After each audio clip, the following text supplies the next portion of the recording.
Cuente cuál es el sentido de la vida, por Dios. Usted es una leyenda. Un día estábamos aquí comentando una reseña que yo había encontrado sobre un libro de Ian Grundy, que es un autor que me gusta y me cabrea a partes iguales. Creo que se titulaba tal cual El sentido de la vida. Pues básicamente decía que el sentido de la vida es la pregunta que siempre se hace, que siempre se ha hecho la filosofía, etcétera, etcétera. ¿Cuál es el problema? Que yo, hablando con compañeros de carrera, realmente nosotros no tenemos ningún tipo de conocimiento de que la filosofía trate sobre el tema del sentido de la vida. De hecho, si a nosotros nos preguntas, oiga, ¿y sobre el sentido de la vida? Yo no sabría decirte a un solo autor que trabaje positivamente el sentido de la vida desde una metodología estrictamente filosófica. Te lo puedo decir desde una perspectiva quizá más teológica. El tema del sentido de la vida tiene una serie de problemas. El principal problema que tiene es que cuando hablamos del sentido, del hecho de vivir, nos estamos refiriendo a una intencionalidad y a una concepción previa, ¿de acuerdo? Por tanto, estamos hablando de que existe una concepción de la vida antes de la vida, ¿de acuerdo? A menos que estemos hablando desde el sentido ético. Quiero decir, estamos hablando de la perspectiva ética, pero entonces, desde la perspectiva ética, ya no sería una cuestión del sentido de la vida, técnicamente hablando, sino de la finalidad de la vida, por ejemplo. Es decir, del significado que nosotros le damos a nuestra vida o de las intenciones que nosotros tenemos durante nuestra vida. Pero cuando Grundy habla del sentido de la vida se refiere a un tema supuestamente metafísico, que en realidad, cuando él lo elabora, te das cuenta de que es teológico. Realmente la metafísica en sentido estricto nunca se pregunta por el sentido de la vida. O sea, yo puedo elaborar especulaciones, y pueden ser especulaciones más o menos coherentes.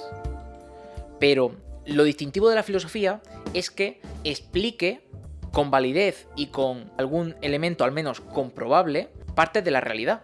Y el hecho de que pueda existir un sentido de la vida más allá de nuestras percepciones, etcétera, etcétera, que es un tema religioso, principalmente religioso, pues no entra en la filosofía.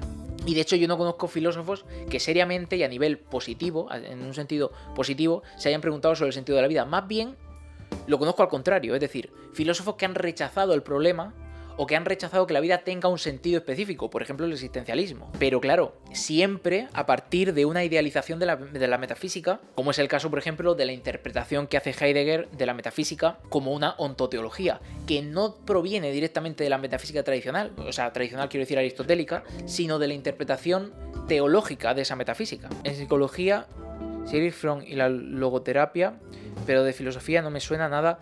La logoterapia trata sobre encontrar sentido en la vida. ¡Ojo! No es lo mismo.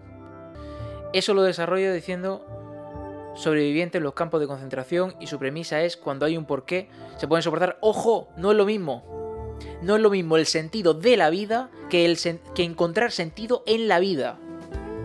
Encontrar sentido en la vida se puede enunciar de muchas maneras. Puede hacerse desde un punto de vista ético, lo cual sería una problemática filosófica, porque estamos buscando, digamos, la finalidad personal del hecho de estar vivos, o puede hacerse desde el punto de vista religioso, es decir, buscar una respuesta en la fe para darle sentido a nuestra existencia en un momento de dificultad. Eso es diferente de la pregunta sobre el sentido de la vida en sí misma, del hecho de estar vivos.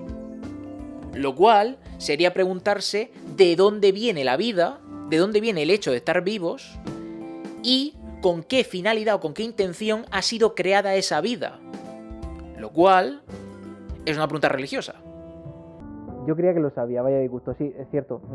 A ver, yo lo sé, pero me quiero guardar el secreto para mí.